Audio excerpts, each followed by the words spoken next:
Hey, what's going on, guys? It's Carbon here, bringing you guys today another video. Now, if you guys didn't know, there was a huge update for Black Ops 3 today. It is the 21st of March 2016, and they've done some quite a few changes to the game. It's actually 10.7 gigs big. It's a pretty big update, actually, from what I can see here. I'm just looking at my update right now. It's still updating, and I'm gonna go through all the patch notes with you guys.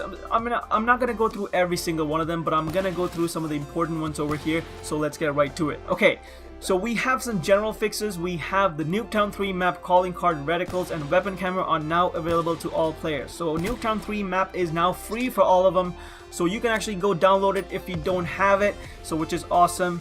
And then let's go into the general gameplay fixes. We have fixed error related to using a picked up weapon from a player who left the game, and we have a resolved issue where players were able to kill a prone player when they ran over them with a carried guardian or a hardened sentry.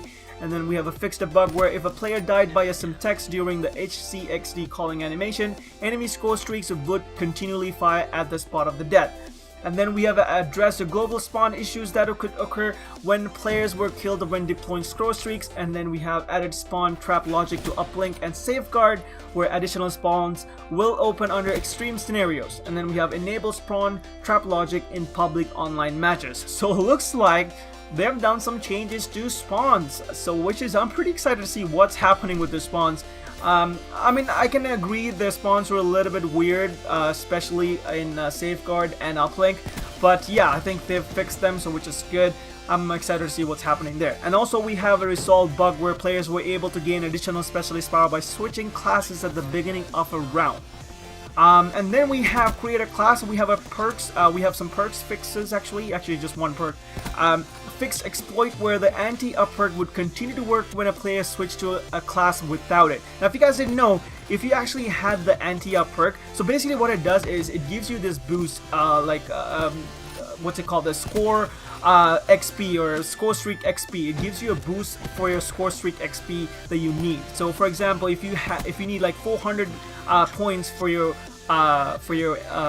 what's it called, UAV, now you only need like, I don't know, I think it's like 300. Like it gives you like 100 XP boost for your score streaks, right? Now what happened was that you have to have anti-up perk on your class, right? Now when the game started, when it's counting down, you can actually quickly switch your classes to a class that doesn't have anti-up, and the score boost will still be up there. So I guess they fixed it, which is good. It's kind of unfair to have that, so which is awesome. And then we have some equipment fixes. Addressed a bug where using the black hat on a trip mine or other equipment near a planted bomb in SND prevented the user from disarming the bomb. Then we have addressed an issue where the combat act was unable to destroy the HCXD. Okay. Alright, so we go into the specialists now. We have Nomad fixes. Fixed a bug where the use of Nomad's hive gun would cause disconnects from dedicated servers. That's weird. I didn't actually know that existed. And then we have resolved an issue where the sound of a H hive pod would persist a player from if the player activated the hive pod was afterwards killed by another means that hive pod. Okay, then the hive pod. Jesus, I didn't even get that sentence. Okay, it pretty much means that I think if you were to activate the hive pod and you get killed by a different means, the hive pod will still go off. Like you can actually hear it. So I think that's what they fixed. I think that's what I could understand from that. And then we have some score streak fixes. We have a hardened sentry. Fixed a bug where players were able to keep a hardened sentry active while it was being carried. And then we have a counter UAV fix. Fixed an issue where multiple aircrafts could be destroyed by splash damage if within close proximity, and the same thing goes to UAV. Fixed an issue where multiple aircraft could be destroyed by splash damage if within close proximity. And then we have some glitch fixes for maps. We have the Fringe, we have Gauntlet, Rise, Splash, Skyjacked. All these things are fixed, they're just basically glitches and stuff. I'm not going to go through every single one of them. So you guys can, I'll put a link in the description so you guys can go and check all these things out.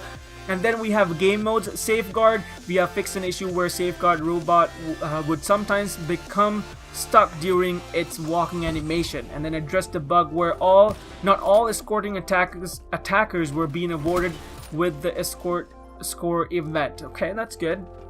And then We have search and destroy fixes. We have resolved the bug where bomb icon would not appear for all bomb carriers when multiple bombs were enabled in custom game settings.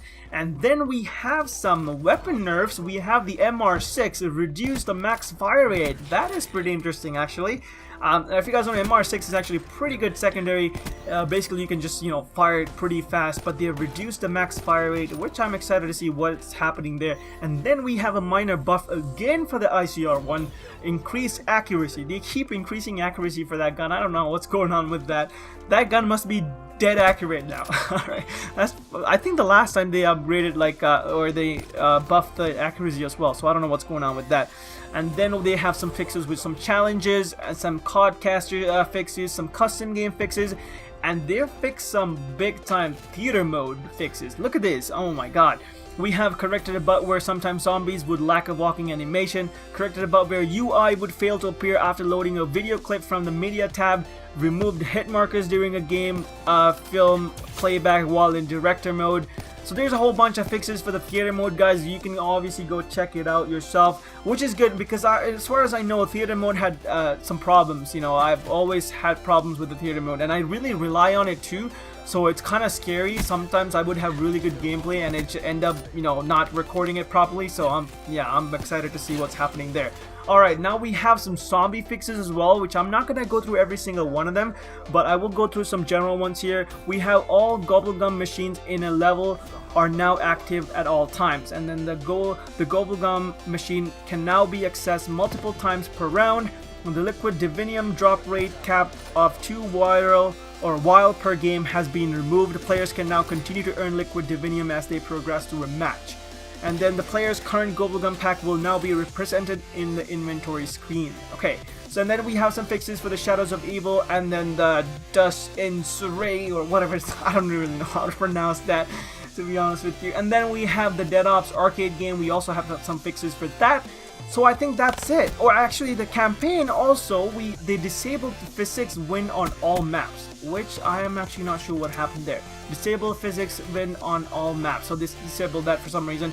Alright guys, so that's it for this video. I hope you guys you know, learn all these patch notes and what's going on with Black Ops 3. Please give it a thumbs up if you like it, and I will catch you guys in my next video. Peace out guys.